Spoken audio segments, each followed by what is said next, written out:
Maka saya harap Bapak Ibu ASN yang hadir dalam Natal ini, sepanjang khotbah berlangsung jangan tidur.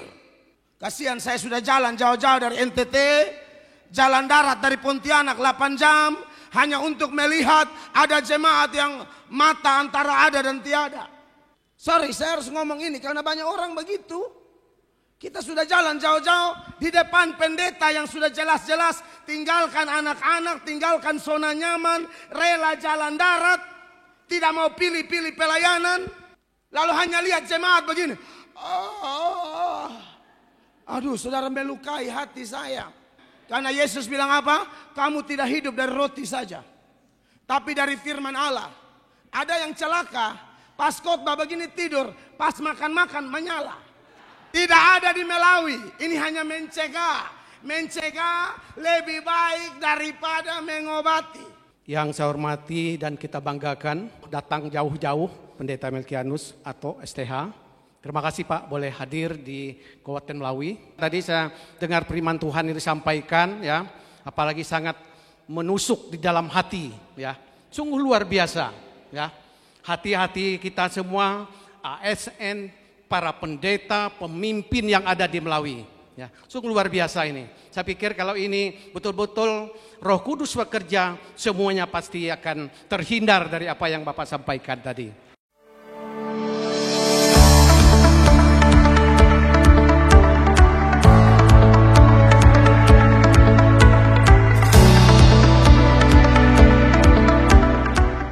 Salam. Sebelum saya khotbah, saya tanya dulu, memang Alkitab taruh di sini ya? Oh, ada TV soalnya. Ini mimbar terunik yang pernah saya temui. Ada TV di mimbar. Luar biasa. Baik. Bapak Ibu terkasih, puji Tuhan, satu anugerah yang luar biasa ada di tengah Bapak Ibu sekalian. ASN di Melawi dan sekitarnya yang bersepakat mengadakan Natal bersama ini, dan Tuhan bekerja menolong sehingga segala sesuatu berjalan dengan baik sampai berlangsungnya Natal bersama ini. Dan terima kasih karena Tuhan Yesus telah menggerakkan Bapak Ibu panitia untuk menghubungi saya dari kurang lebih bulan Juni 2022 untuk bersepakat melayani bersama di dalam acara ini. Saya bersyukur saya ada di tengah-tengah Bapak Ibu semua. Walaupun perjalanan panjang yang cukup melelahkan, bahkan setelah khotbah ini saya akan langsung pulang. Karena saya harus lanjut Natal di Sulawesi. Jadi dari sini langsung Pontianak, Surabaya, Makassar, Bau-Bau. Itu ada Natal juga di sana. Tuhan baik, Tuhan beri kekuatan ekstra sehingga saya dan istri bisa ada sebagaimana kami ada.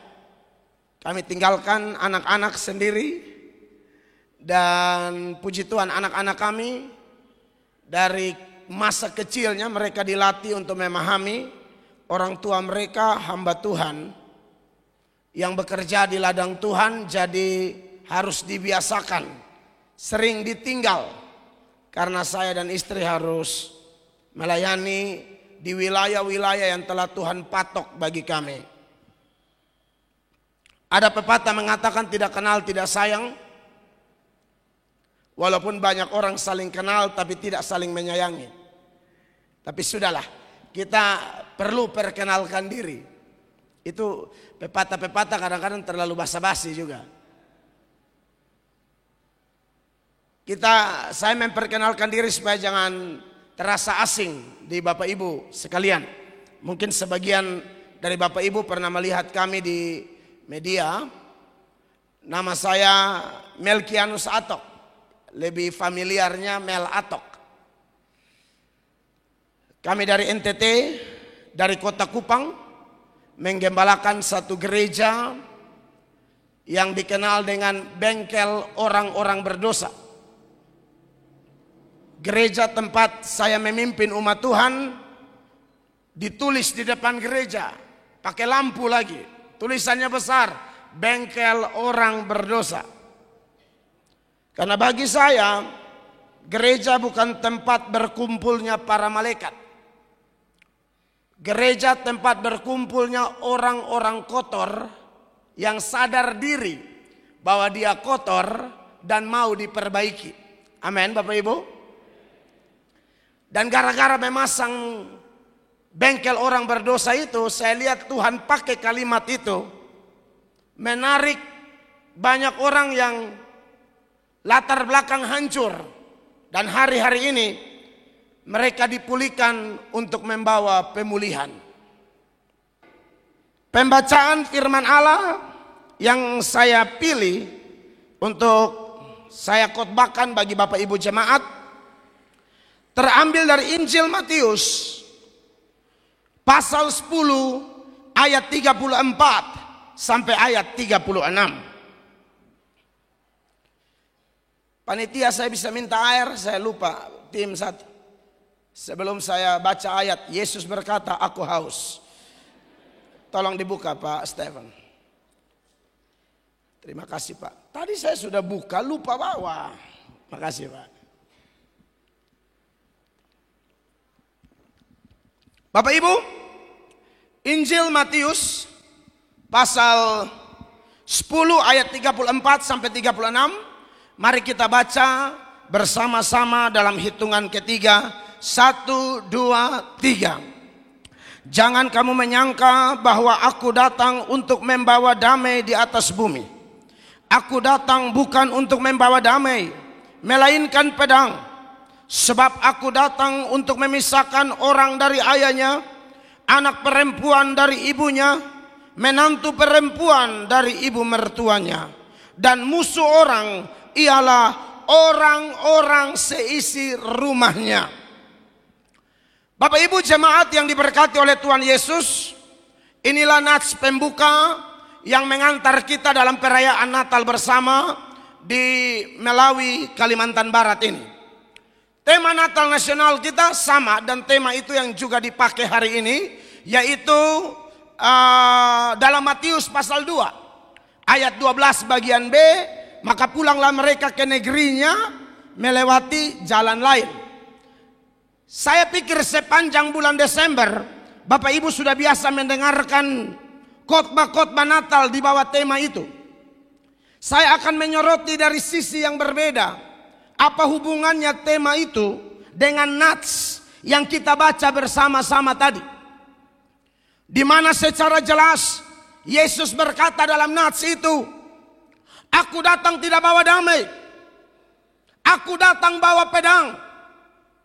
Ayat yang paralel atau yang mirip dengan Matius 10 ayat 34 adalah Lukas pasal 12 ayat 51 dan seterusnya. Di bagian itu menurut catatan Dr. Lukas, Yesus berkata, aku datang tidak bawa damai, aku datang bawa pertentangan. Coba mari buka Lukas pasal 12 ayat 51. Nanti istri saya bisa baca buat kita. Perhatikan ayat ini Bapak Ibu. Kamu menyangka bahwa aku datang untuk membawa damai di atas bumi. Bukan, kataku kepadamu, bukan damai melainkan pertentangan. Saudara, kita kalau baca ayat-ayat ini, nats pembuka yang kita baca dan ayat paralel di dalam Lukas pasal 12 ayat 51 ini, kita bertanya-tanya, bukankah hari Natal adalah hari lahirnya Sang Raja Damai? Bukankah hari Natal adalah penggenapan dari Yesaya pasal 9 ayat 5, di mana dikatakan bahwa seorang anak telah lahir, seorang anak telah diberikan kepada kita, dan namanya disebut orang Penasehat ajaib, Allah yang perkasa, Bapa yang kekal, Raja Damai. Tapi ketika Raja Damai itu datang, dia bilang, aku datang tidak bawa damai, aku datang bawa pedang. Kita berharap di hari Natal kita dengar khotbah tentang apa sih makna Raja Damai? Tapi ayat-ayat yang kita baca tidak bisa dihindari. Nah, Bapak Ibu jemaat yang diberkati Tuhan. Lalu muncul dalam pikiran kita sebagai orang Kristen. Apakah karena ada ayat-ayat seperti Matius 10 ayat 34, Lukas 12 ayat 51, lalu ayat ini bertentangan dengan nubuatan Nabi Yesaya itu? Tidak Bapak Ibu, tidak bertentangan. Kalau bertentangan, maka pihak yang paling disalahkan adalah Tuhan. Seolah-olah Tuhan lidah bercabang. Sebentar bilang Raja Damai lahir, tapi Raja Damainya bilang, aku tidak bawa damai, aku bawa pedang. Tidak ada nas kitab suci yang bertentangan, sekalipun kelihatannya bertentangan. Ini hanya butuh waktu untuk beri perhatian, belajar firman sungguh-sungguh. Maka saya harap Bapak Ibu ASN yang hadir dalam Natal ini, sepanjang khotbah berlangsung, jangan tidur. Kasihan saya sudah jalan jauh-jauh dari NTT, jalan darat dari Pontianak 8 jam, hanya untuk melihat ada jemaat yang mata antara ada dan tiada. Sorry, saya harus ngomong ini karena banyak orang begitu. Kita sudah jalan jauh-jauh di depan pendeta yang sudah jelas-jelas tinggalkan anak-anak, tinggalkan zona nyaman, rela jalan darat, tidak mau pilih-pilih pelayanan. Lalu hanya lihat jemaat begini. Aduh, saudara melukai hati saya. Maka pesan saya, ayo mata semua terang, pikiran fokus, amin. Karena Yesus bilang apa? Kamu tidak hidup dari roti saja, tapi dari firman Allah. Ada yang celaka, pas khotbah begini tidur, pas makan-makan menyala. Tidak ada di Melawi, ini hanya mencegah. Mencegah lebih baik daripada mengobati. Sorry, saya ini biar baru pertama kali diundang, saya tetap omong apa adanya. Saya memilih tidak diundang lagi daripada sembunyi-sembunyi kebenaran. Satu kali Paulus khotbah, ada satu anak nama Eutikus tidur, jatuh mati di tempat. Ya, saya harap tidak ada bapak-bapak atau ibu yang mati di ruangan ini hanya gara-gara tidur. Hamba Tuhan itu juru bicara Allah, bukan cuma saya, semua pendeta. Itu juru bicara Allah, tidak peduli dari sinode manapun. Kalau mereka telah ditabiskan oleh sinode, sinode menjadi perpanjangan tangan Allah untuk mengurapi mereka menjadi juru bicara Allah. Jadi terima kasih banyak buat ASN di Melawi yang memberi perhatian saat khotbah disampaikan. Apalagi topik-topik atau nats-nats yang kelihatan membingungkan seperti ini. Kelihatan kontradiksi. Ini perlu perhatian penuh. Bapak Ibu, jelas bahwa tidak ada yang bertentangan. Itu bukan acting bikin lucu, memang lupa buka.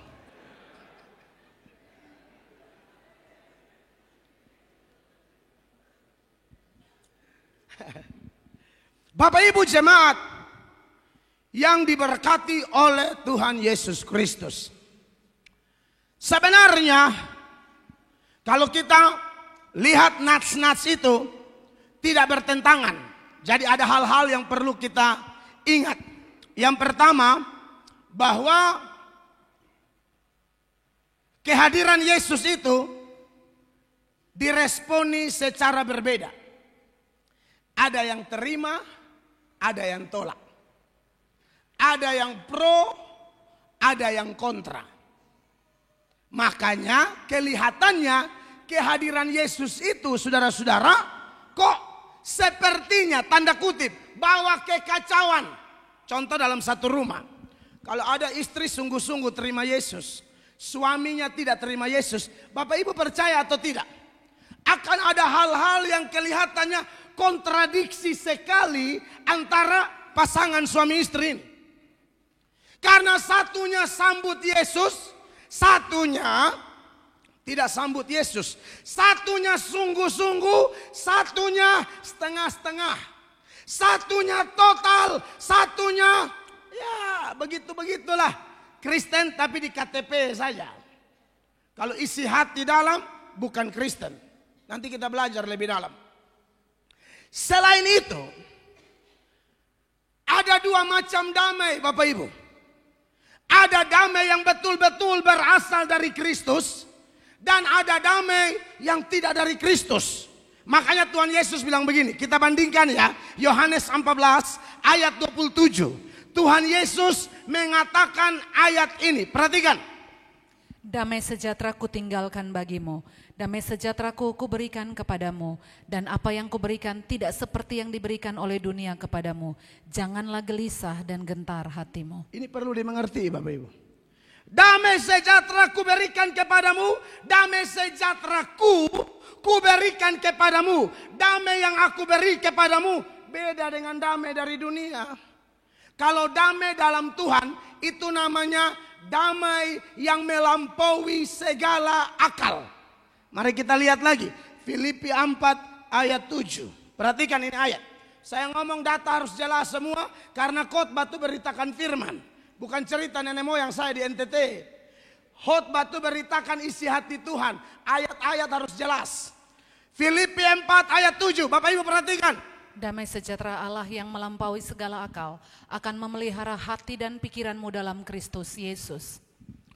Damai sejahtera dalam Kristus Yesus. Namanya damai sejahtera apa? Melampaui segala akal. Nah, kalau damai dalam Kristus disebut damai melampaui segala akal, damai dari dunia namanya damai masuk akal. Ya, damai masuk akal itu begini Bapak Ibu, contoh praktisnya. Sehat, damai, itu biasa. Masuk akal. Lagi promosi jabatan, damai. Dapat jalan dinas, damai. Dekat dengan Pak Sekda, damai.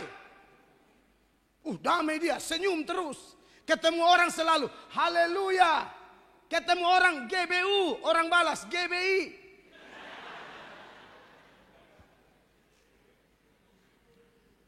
Suasana rumah lagi enak-enak, damai. Itu namanya damai yang masuk akal. Karena semuanya nyaman. Di saat orang lagi puji-puji kita, damai. Kita pasang status yang like di atas 100, damai.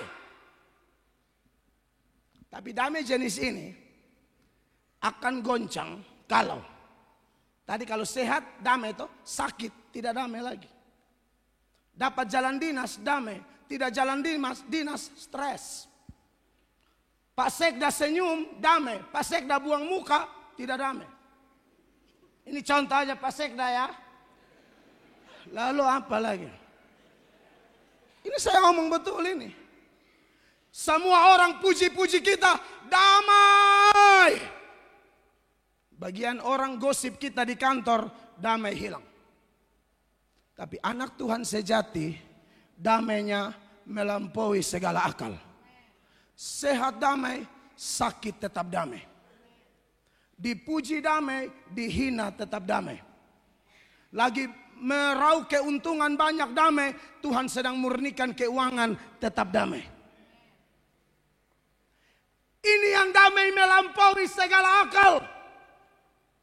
Damai versi Kristus beda dengan damai semu, damai sementara yang ditawarkan oleh dunia ini. Saya contohkan ayat.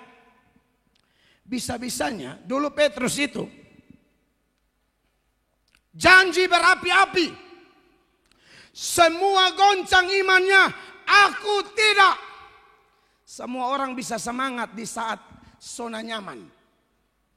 Semua orang bisa kelihatan berapi-api kalau suasana lagi baik-baik saja.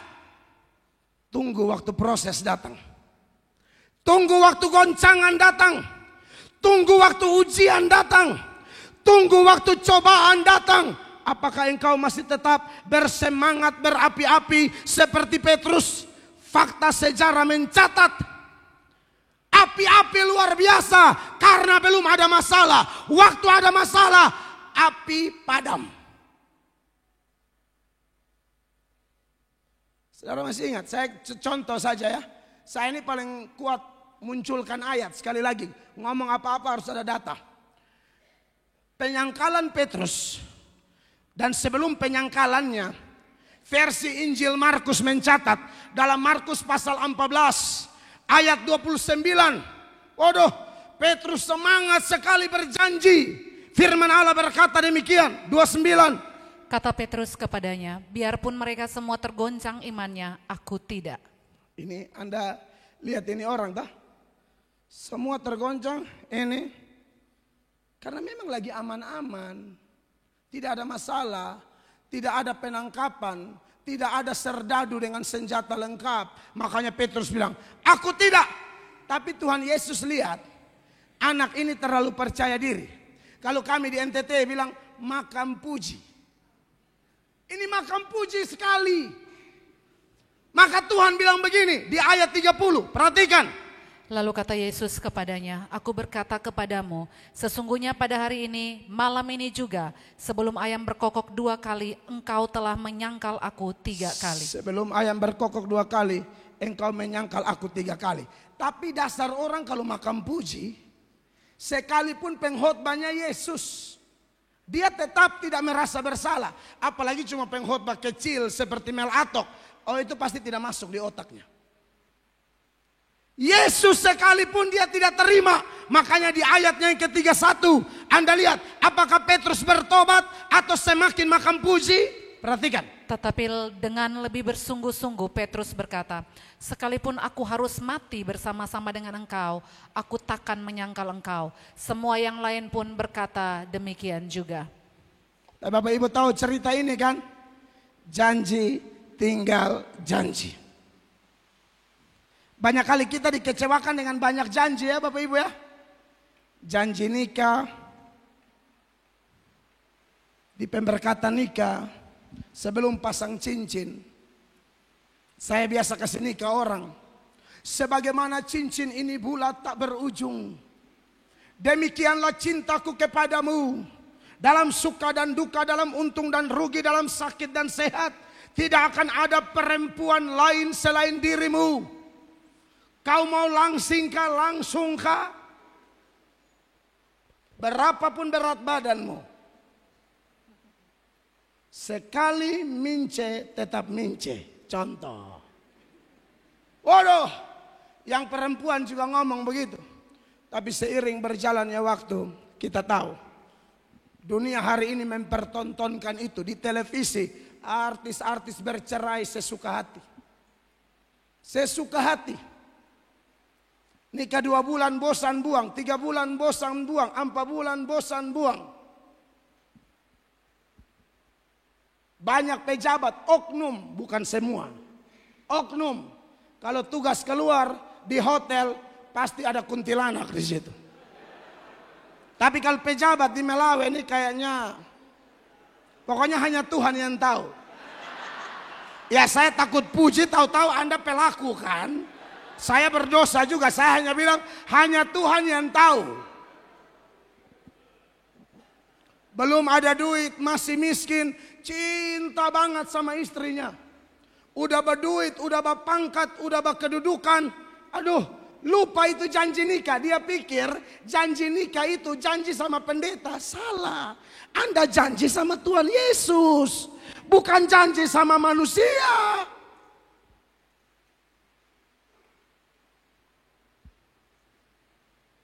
Janji apa lagi? Janji politik. Kampanye omong lain. Di Melawe mungkin tidak ada. Sorry, saya kan baru datang di sini, mana tahu saya. Tapi andai kata pas, ya bersyukur. Lebih baik Tuhan tegur pakai khotbah daripada pakai tumor. Amin. Saya sudah ketemu banyak pejabat. Oknum, saya tegur, sombongnya minta ampun. Padahal Daud berzina, yang tegur siapa? Nabi Nathan. Herodes selingkuh, yang tegur siapa? Yohanes Pembaptis, Ahab sembah berhala, yang tegur siapa? Elia. Itu tugas hamba Allah. Tugas hamba Allah itu supaya awasi pejabat. Amin.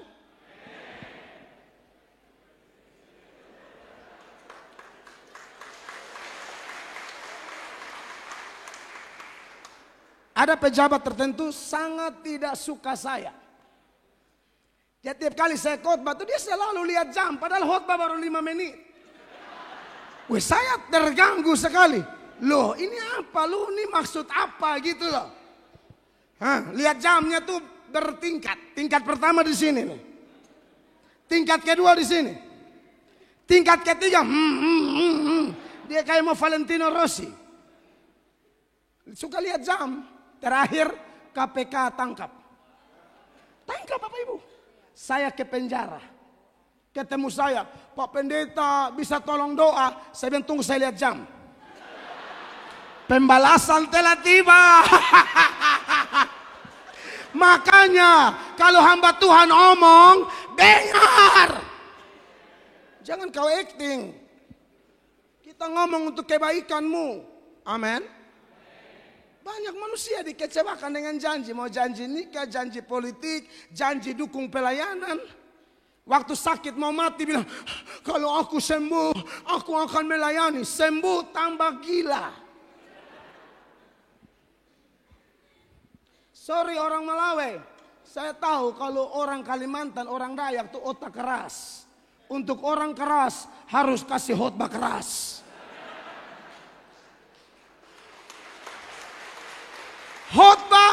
Khotbah kepada orang Dayak baru pelan-pelan. Aduh, tidak laku. Orang Dayak nih tidak butuh bubur sun.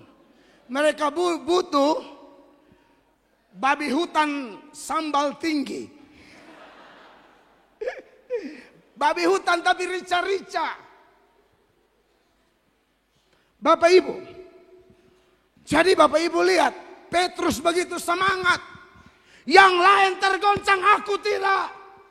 Tapi Alkitab berkata di ayat 50. Langsung 50. Sama-sama baca Bapak Ibu ya. 1:14:50. 1, 2. Di mana ayatnya? 1, 2, 3. Lalu semua murid itu meninggalkan dia. Dan melarikan diri. Bapak Ibu jemaat.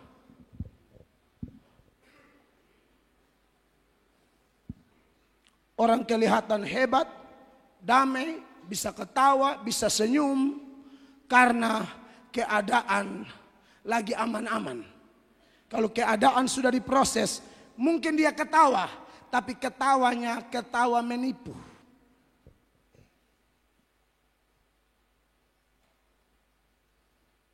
Ada seseorang datang kepada dokter. Konsultasi, dokter jiwa lah. Konsultasi bahwa dia ini sangat stres. Karena akumulasi masalah yang sangat bertumpuk. Lalu dokter bilang begini. Oh, nanti malam ini di lapangan di depan. Itu ada pergelaran badut. Badutnya lucu banget. Semua yang datang konsultasi dengan saya. Salah satu solusinya saya suruh nonton badut itu. Bapak pergi aja, nanti Bapak lihat badut itu bikin lucu, Bapak ketawa-ketawa, nanti bisa pulih. Dia tolak, oh tidak mau Pak. Kenapa tidak mau Pak? Yang lain pulih kok. Tidak Pak. Dokter penasaran, kenapa tidak mau? Setelah cek and recheck, orang itu bilang begini, Bapak tahu yang jadi badut itu saya. Kan badut pakai alat toh. Yang jadi badut itu saya Pak. Saya bisa bikin ketawa orang. Tapi saya sangat tertekan. Makanya Amsal 14 ayat 13. Sama-sama jemaat baca. Amsal 14 ayat 13. 1, 2, 3. Di dalam tertawa pun hati dapat merana. Dan kesukaan dapat berakhir dengan kedukaan. Anda lihatlah damai-damai palsu itu.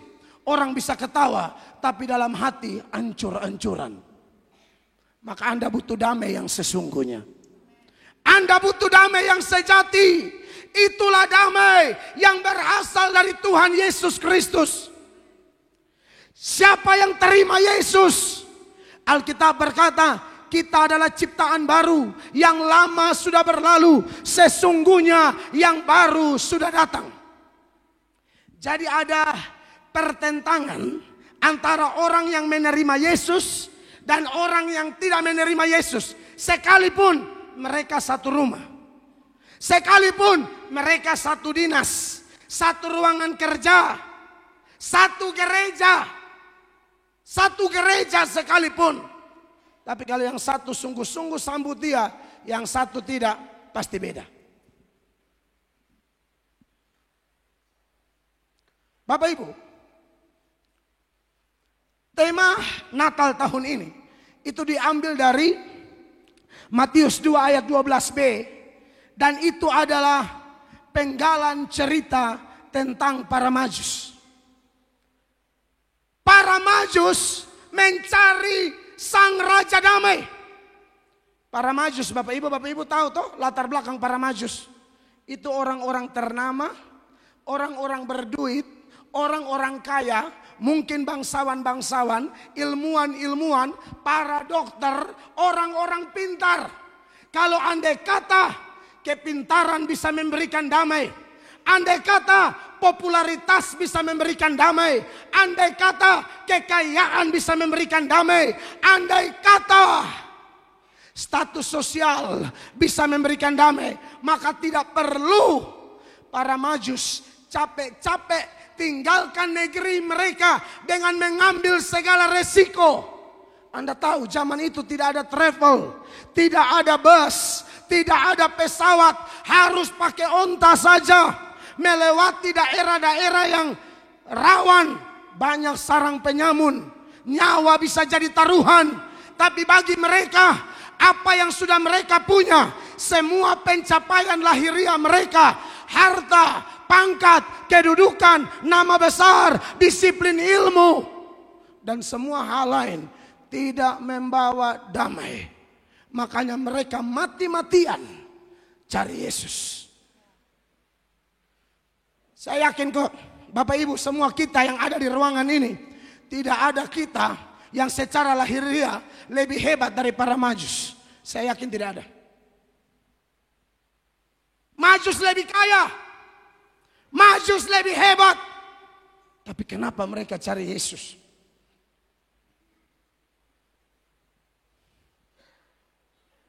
Kalau memang kekayaan atau popularitas bisa membawa damai, maka Elvis Presley, aktor terkenal itu, tampannya minta ampun, tidak perlu meninggal hanya gara-gara overdosis obat tidur. Kata seorang dokter, obat yang paling laku adalah obat penenang. Kenapa? Mereka terkenal cantik, tampan luar biasa, tapi tidak damai sejahtera. Marilyn Monroe, sejarah matinya juga overdosis obat-obat kayak begitu. Cantik, terkenal, kaya raya, tidak damai. Pernah ada berita seorang artis dari Tiongkok lompat dari apartemennya dari lantai 13. Setelah dicek, kasih tinggal sepotong catatan di kamarnya. Dia curhat segala sesuatu bahwa dia tidak bahagia. Bapak Ibu mau dapat bahagia yang sesungguhnya, hanya ada pada Yesus. Kalau sudah dapat Yesus, sekalipun tantangan banyak, himpitan banyak, bahkan mungkin masih bisa ada tangisan-tangisan, tapi tidak akan mengurangi damai sejahtera yang melampaui segala akal tersebut. Saya contohkan Petrus tadi. Tadi menyangkal, tapi setelah Petrus dipulihkan, setelah Tuhan mendatangi Yesus, setelah Yesus mendatangi Petrus dan bertanya 3 kali, apakah engkau mengasihi aku? Apakah engkau mengasihi aku? Apakah engkau mengasihi aku? Petrus bilang, engkau tahu aku mengasihimu. Gembalakanlah domba-dombaku. Gembalakanlah domba-dombaku. Gembalakanlah domba-dombaku. Bapak Ibu tahu apa yang terjadi? Setelah dia bertobat, Petrus dianiaya tapi tidak lari. Malahan ada ayat bilang begini, mereka dianiaya tapi gembira. Dianiaya tapi gembira. Wah, itu mengerikan. Tolong dulu. Kisah Para Rasul pasal 5 ayat 40 sampai 42. 40 lebih dahulu. Mereka memanggil rasul-rasul itu, lalu menyesah mereka dan melarang mereka mengajar dalam nama Yesus. Sesudah itu mereka dilepaskan. Sampai di situ mereka disesah. Disesah itu pencambukan yang mengerikan. 40 kurang 1, 39. Kalau Petrus hidup zaman sekarang, Anda bilang, Petrus tolong tunjukkan dong bekas penyesahan itu. Petrus kasih tunjuk, kita menangis. Tapi herannya disesah begitu rupa, ditekan begitu rupa. Ayat 41 bilang begini. Rasul-rasul itu meninggalkan sidang mahkamah agama dengan gembira. Wow. Karena mereka telah dianggap layak menderita penghinaan oleh karena nama Yesus. Bapak Ibu, dicambuk, ditekan, dihina. Tapi stres atau gembira? Bapak Ibu tahu kenapa orang bisa gembira? Karena Yesus di dalam hatinya. Roh Kudus di dalam hatinya, firman Allah di dalam hatinya. Maka orang-orang jenis ini masih bisa tetap bertahan, bisa tetap bersukacita. Seperti Paulus katakan, sekali lagi kukatakan bersukacitalah, bersukacitalah. Sekali lagi kukatakan bersukacita. Paulus ngomong itu di mana? Dalam penjara. Saya 8 kali ditahan Bapak Ibu. Sebelum saya jadi pendeta. Saya ini mantan penjahat yang Tuhan selamatkan jadi pendeta. Saya pernah tusuk orang hampir mati di depan gereja. Orangnya sudah berteriak, Tuhan Yesus tolong, Tuhan Yesus tolong. Tapi saya tusuk terus. Akhirnya saya sering buronan dan sering ditangkap. Saya sudah rasa di dalam tahanan, di balik terali besi, tidak ada sukacita Bapak Ibu. Tidak ada. Kita dalam penjara, dalam tahanan, membutuhkan penguatan dari luar. Paulus dalam penjara, tapi menguatkan orang di luar sana. Itu luar biasa. Aduh, saya hidup kurang ajar sekali. Karena miskin, papa mama juga Kristen omong kosong lah. Kristen tapi judi. Papa saya selingkuh. Mama saya balas. Mama bilang, emang lu aja yang bisa. Mama balas, serius ini saya ini tidak suka, daripada saya omong orang, keluarga saya cukup hancur, mendingan omong keluarga saya. Papa saya selingkuh, merantau, ada anak satu dengan perempuan lain. Saya masih SD. Anda bayangkan anak SD dengar kabar itu, hancur psikologi saya. Hancur, benar-benar hancur. Mama juga imbangi laki-laki lain. Saya bukan tipe sembunyi-sembunyi pencitraan, ini kesaksian hidup. Di rumah bisa jadi tempat ibadah, bisa jadi tempat judi, pokoknya campur semua. Bahkan tempat main jalangkung. Jalangkung yang panggil setan minta angka. Dulu masih zaman porkas, SD, SB yang togel-togel itu. Serius. Panggil setan, katanya panggil opa saya atau kakek saya yang sudah meninggal. Minta 4 angka, mau tambah-tambah ekonomi keluarga kan. Ternyata kakek tulis 4 angka, itu spidol bergerak sendiri. Pasang salah. Saya bilang kurang ajar ini kakek ini. Kita udah panggil capek-capek kasih angka salah lagi. Ternyata sudah bertobat baru kita tahu. Itu bukan kakek, setan yang menyamar. Amin. Anak Tuhan yang sudah kenal Tuhan jangan percaya setan-setan lagi ya. Saya tahu di Dayak nih keras yang begitu-begitu. Tapi anak Tuhan lebih percaya firman daripada setan-setan. Saya tidak tahu di Dayak ada tidak sih? Di kita sini kalau ada orang meninggal, katanya arwahnya nanti datang kembali masuk di orang, ada ya? Ada. Aduh di NTT itu banyak banget. Orang masih hidup tidak pernah tegur sapa. Sudah mati lewat kuburan, permisi. Yang saya takut di kuburan balas, silakan.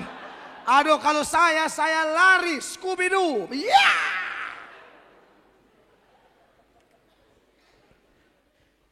Ya ini saya perlu tambahkan ya. Bapak Ibu, saudaraku orang Kalimantan. Tidak ada hubungan arwah-arwah dengan orang hidup, tidak ada. Saya perlu, mana ayatnya? Ayub 10. Salah, Ayub 7. Ayat 9 dan 10. 9 bilang begini. Supaya yang sudah Kristen tapi masih sinkritisme, gereja tapi masih percaya setan-setan, bertobat dong. Nanti hidup Anda terkutuk. Silakan. Sebagaimana awan lenyap dan melayang hilang, demikian juga orang yang turun ke dalam dunia orang mati tidak akan muncul kembali. Tidak akan muncul kembali. Anda mau percaya ini ayat atau setan punya settingan? Tambah 10. 10. Ia tidak lagi kembali ke rumahnya dan tidak dikenal lagi oleh tempat tinggalnya. Iya, jangan sudah meninggal horden goyang langsung bilang nenek kembali. Kata siapa? Tidak ada nenek kembali. Ia tidak kembali lagi ke rumahnya dan tidak dikenal lagi oleh tempat tinggalnya. Tapi faktanya itu horden goyang kok. Ada bau-bau kayak jenazah kok. Saudara, setan itu pendusta. Setan bisa menyamar seperti malaikat terang. Kalau malaikat terang aja setan bisa menyamar, apalagi jadi nenek hitam, gampang itu. Amin. Amin. Jadi, saudara saya di Kalimantan Barat, jangan percaya yang begitu-begitu. Kita semua punya agama suku di latar belakang kita, tapi setelah dalam Yesus kita berbeda. Amin. Nah, Bapak Ibu yang diberkati Tuhan, orang kalau memiliki damai yang sejati, hal berikut yang membedakan dia, bahkan membuat pertentangan dengan orang lain, bukan hanya damai yang tak tergoncangkan itu, tapi karakternya juga beda. Karakter orang itu beda. Karakternya semakin lama akan semakin serupa dengan karakter Yesus. Dan tanda orang memiliki karakter Yesus selalu berprinsip taat, taat, taat, taat. Para Majus taat kepada bintang itu. Para Majus setelah ingatkan dalam mimpi, jangan kembali ke jalan seperti kau datang, maka pulanglah mereka ke negeri mereka melewati jalan lain. Anak Tuhan yang sejati punya ketaatan luar biasa kepada Tuhan. Taat itu mau dibaca dari depan, dari belakang, sama. Taat, baca dari belakang, taat. Itu harga mati. Banyak orang mengaku percaya Tuhan, tapi tidak ada perbuatan. Alkitab bilang iman tanpa perbuatan mati. Kalau hanya percaya, setan juga percaya. Tapi anak Tuhan harus percaya kepada Tuhan sekaligus dapat dipercaya. Yakobus pasal 2 ayat 19. Firman Allah berkata demikian, perhatikan Bapak Ibu. Engkau percaya bahwa hanya ada satu Allah saja, itu baik. Tetapi setan-setan pun juga percaya akan hal itu dan mereka gemetar. Iya. Saudara percaya bahwa hanya ada satu Allah saja, setan-setan juga percaya sampai gemetar. Jadilah orang percaya yang dapat dipercaya. 1 Korintus 2 ayat 1 dan 2. Firman Allah mengatakan, 1 Korintus 4 ayat 1 dan 2. 1 Korintus 4 ayat 1 dan 2. Demikianlah hendaknya orang memandang kami sebagai hamba-hamba Kristus yang kepadanya dipercayakan rahasia Allah. Ayat 2. Yang akhirnya dituntut dari pelayan-pelayan yang demikian ialah bahwa mereka ternyata dapat dipercayai. Contoh di Alkitab orang yang dapat dipercayai itu banyak. Maria, ibu Yesus, itu adalah perempuan yang dapat dipercayai. Alkitab berkata ketika malaikat Jibril datang memberitakan bahwa dia akan mengandung dari Roh Kudus, Maria mengatakan bagaimana hal itu bisa terjadi, sedangkan aku belum pernah disentuh laki-laki. Buat semua adik-adik saya, orang-orang muda yang melayani Tuhan, yang mendengarkan saya saat ini, jadilah pelayan-pelayan Tuhan yang meneladani Maria dan Yusuf. Mereka pacaran bahkan bertunangan, tapi tidak saling bersentuhan. Banyak orang melayani Tuhan tapi tidak jaga kekudusan. Sudah tidur bersama, masih pacaran, sudah bikin kayak suami istri. Harus bertobat Bapak Ibu. Kalau tahun 2022 Anda melakukan itu, tahun ini baru di hari ke-4, jangan jatuh di lubang yang sama. Pacaran dalam kekudusan. Belajar dari Yusuf anak Yakub. Di rumah bapaknya dia anak yang dapat dipercaya. Di rumah Potifar dia pembantu yang paling dipercaya. Bahkan istri Potifar selalu goda-goda dia. Itu ibu-ibu yang doyan brownies, brondong manis. Yusuf itu manis banget, selalu digoda. Pokoknya setiap kali lihat Yusuf langsung panggil, Ucup, godain tante dong. Tapi Yusuf luar biasa. Yusuf tidak mempedulikan bujukannya itu.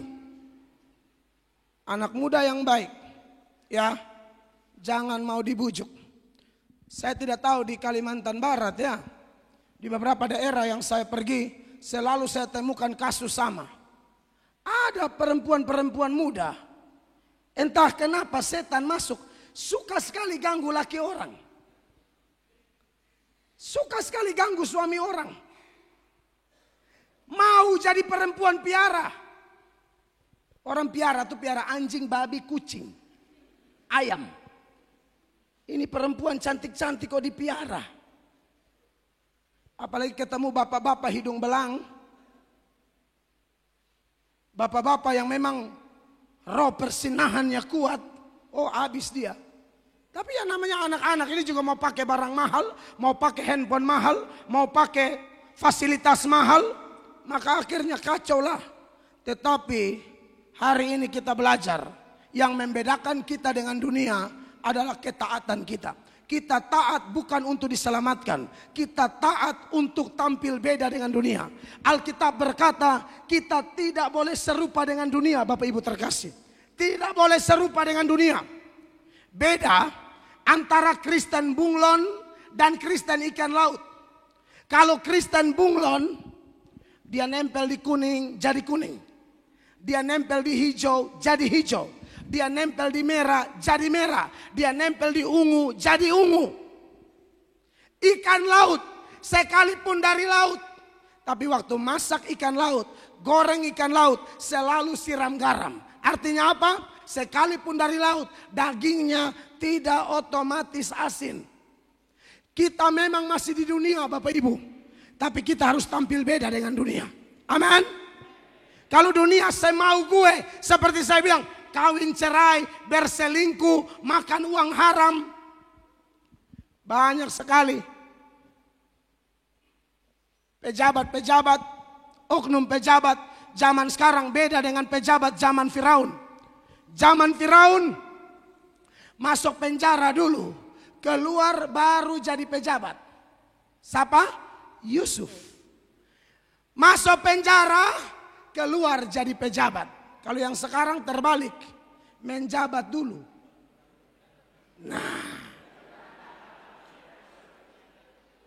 menjabat dulu, nanti tiba-tiba kejaksaan tarik, KPK tarik. Bapak Ibu ASN yang saya kasih, saya menyampaikan ini karena tak terhindarkan. Bapak Ibu akan berurusan dengan itu. Jadilah ASN yang taat kepada Tuhan. Jadilah ASN yang tidak serupa dengan dunia. Kalau dunia bikin aneh-aneh, kita jangan. Dunia tidak setia dengan pasangan, kita beda. Dunia makan uang haram, kita jangan. Jangan bawa uang nota fiktif atau uang haram lalu kasih makan istri anak kita, Bapak Ibu. Jangan. Bawa uang yang sah. Istri saya ASN. Tapi saya istri berdoa, lalu beliau ambil cuti di luar tanggungan negara. Jadi itu tidak ambil gaji selama 2 tahun. Bukan karena kita tidak butuh uang, bukan. Istri harus temani saya, karena Bapak Ibu tahu. Saya cerita dengan beberapa saudara saya di Kalimantan Barat, ini mereka kaget. Saya bilang, saya ketemu kasus, jangankan jemaat, pendeta yang selingkuh banyak banget. Pendeta selingkuh. Ini saya punya kawan-kawan pendeta juga, saya lihat beberapa ada di depan. Ada pendeta selingkuh. Kalau lihat oma-oma, dia tidak konseling. Tapi kalau ada janda cantik, terang, langsung dia tanya, ada beban? Kalau nenek-nenek yang napas satu-satu, dia tidak tanya beban. Asal janda cantik, ya, yang kuteksnya merah, kuning, hijau di langit yang biru. Di situ dia tanya beban. Betul Bapak Ibu. Saya akhirnya pusing sendiri. Kawan pendeta ini selingkuh, pendeta ini selingkuh. Ada selingkuh dengan jemaat, ada selingkuh sesama pelayan, ada selingkuh dengan aduh macam-macam. Tapi herannya Tuhan izinkan saya tahu semua kawan-kawan saya ini. Tapi kelihatannya mereka sudah bangkit kembali. Tuhan izinkan saya dengar. Seolah-olah Tuhan bilang begini sama saya.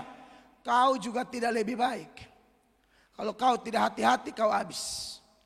Saya cerita ini bukan bilang saya lebih baik. Bukan. Tapi kita sebagai anak Tuhan kadang-kadang harus mengorbankan sesuatu untuk menyenangkan Tuhan.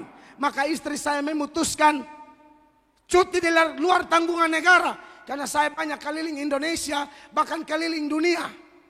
Satu kali saya di Hong Kong, pergi sendiri. Nah saya ini kan tidak bertingkah. Tidak banyak tingkah gitu. Kasih tidur di mana, haleluya saja. Namanya hati hamba. Lalu katanya di Hong Kong itu hotel mahal. Jadi panitia kasih tidur saya di guest house. Di guest house itu katanya saya sendiri. Ternyata ada seorang perempuan Hong Kong blasteran Amerika atau mana. Cantiknya minta ampun.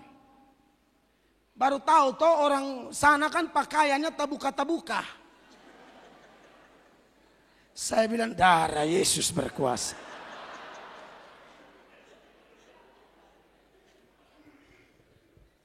Itu anak kita baru 1 atau 2. Baru 1. Saya kalau tipe mau jahat, istri saya tidak tahu. Media sosial juga tidak seheboh sekarang. Bisa aja, biarin aja. Tinggal berdua di situ. Pas malam-malam keluar mau pergi toilet, darah Yesus berkuasa. Iya kan? Tapi saya tidak sok suci. Saya benar-benar syok. Karena saya ini sering mengkhotbahkan hal ini. Saya sering menegur yang suka selingkuh berzina. Bapak Ibu tahu saya kenapa khotbah itu? Itu khotbah selain ke sana, ke sini juga. Saya mengkhotbahkan itu supaya orang mengawasi saya. Saya mengkhotbahkan itu sedang menyerang diri saya sendiri. Saya ini mantan kurang ajar. Mantan gonta-ganti pacar tidak jelas. Mantan pacaran tidak setia. Mantan kejahatan. Saya ini mantan main lumpur. Tuhan Yesus bilang kalau binatang saja tidak jatuh di lubang yang sama, masa manusia jatuh di lubang yang sama terus? Tapi saudara percaya, kalau kita dalam Tuhan, Tuhan akan kasih kemampuan kita untuk mentaati Dia. Amin. Kita bukan tipe pendengar yang masuk telinga, kiri, keluar telinga kanan. Roh Kudus akan bantu kita melakukan firman. Alkitab berkata, waktu kita dengar firman, iman kita bertumbuh. Baru dengar, iman sudah bertumbuh. Apalagi melakukan, pertumbuhannya berlipat kali ganda. Selain itu, apalagi yang berbeda waktu kita terima Yesus, kata-kata kita itu sudah penuh kasih, saudara-saudara. Dunia bisa hancur karena salah bicara. Orang yang sudah dalam Tuhan, kata-katanya beda dengan orang di luar Tuhan. Dulu kita di luar Tuhan, maki orang, gosip orang, kata-kata tidak membangun. Tapi anak Tuhan lain. Perhatikan Kolose 3 ayat 16. Kolose 3 ayat 16. Kolose 3 ayat 16.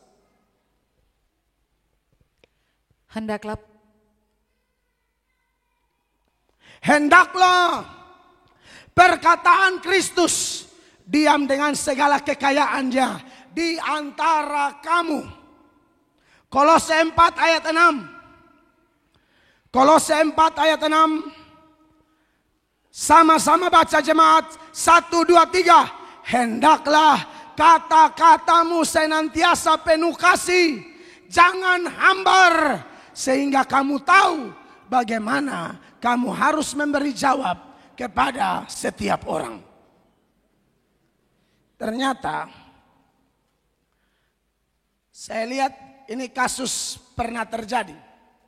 Ada bapak-bapak itu suka ke tempat pelacuran, ibu-ibu. Dengar, ini ibu-ibu dengar. Ternyata katanya di rumah itu tidak nyaman. Di tempat pelacuran, itu mbak yang di pelacuran, cewek di pelacuran, kata-katanya penuh damai katanya. Bapak baru muncul langsung panggil, Mas, mampir dong. Tapi di rumah tuh teriaknya, aduh panggil tidak pernah ada kasih. Tidak pernah ada kata-kata yang menghormati suami. Padahal Alkitab berkata, hai istri-istri, tunduklah kepada suami. Bapak-bapak menatap saya dan berkata, ini harus disampaikan. Bapak-bapak begitu kalau posisi unggul, bilang ini pendeta yang diutus Tuhan. Ibu, suami tidak berubah karena banyaknya kata-kata kita. Suami berubah karena tindakan-tindakan nyata kita. Dengan orang lain, ibu-ibu bisa hormat. Di kantor dia panggil kawan kantornya, Pak, dia bisa begitu hormat. Tapi di rumah dia tidak hormat kepada suaminya. Panggil manja sedikit lah. Hantu. Jangan, Hani.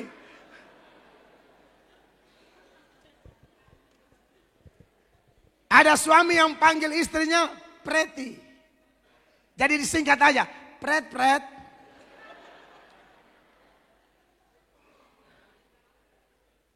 Ibu-ibu, hormati suamimu.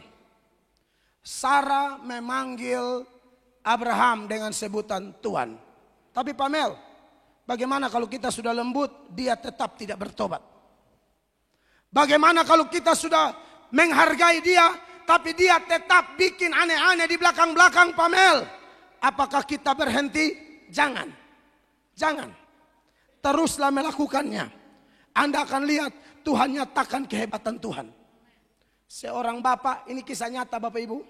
Seorang bapak, istrinya sudah tahu dia ini jahat. Semprot minyak wangi. Ini mau pergi perselingkuhan ini. Istrinya tanya, Bapak mau kemana? Diam saja kau, pokoknya ada uang kau terima dan kelola, tak usah banyak tanya. Pakai motor Vespa yang sudah tahun berapa tuh, dari angkatan Soeharto masih muda.